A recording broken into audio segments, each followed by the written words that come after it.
காதல் உறவு, காதல் கசந்து போகும், காதல் கைகூடாது, காதல் சம்மந்தப்பட்டதில் பிரச்சனைகள் நிறையா வரும். ஆண்கள் பெண்கள் காதல் சம்மந்தப்பட்டதில் மிஸ் அண்டர்ஸ்டாண்டிங் வந்து பேசாமல் இருக்கிறது, பிரிஞ்சு இருக்கிறது, இப்படியான சில விஷயங்கள் கண்டிப்பாக நடக்கும். உங்களுடைய விருப்பங்கள் நிறைவேறும், சில விருப்பங்கள் நிறைவேறும். பிஸ்னஸ் சம்மந்தப்பட்டது, தொழில் சம்மந்தப்பட்டதெல்லாம் ஓரளவுக்கு கொஞ்சம் நஷ்டம் இல்லாமல் ஓடக்கூடிய சூழ்நிலைகள் உண்டு. அடுத்ததாக இல்லற வாழ்க்கை அப்படின்னு எடுத்துக்கும் பொழுது கணவன் மனைவி இல்லற வாழ்க்கை அப்படின்னும்போது ஓயாத சண்டையாக இருக்குது, பிரச்சனைகளாக இருக்குது.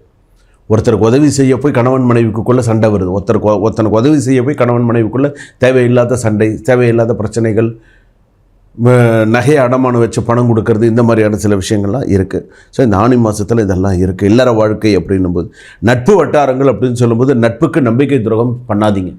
அது பண்ணாமல் இருந்தீங்கன்னா உங்களுக்கு நல்லது. நட்புக்கு நம்பிக்கை துரோகம் பண்ணாதீங்க.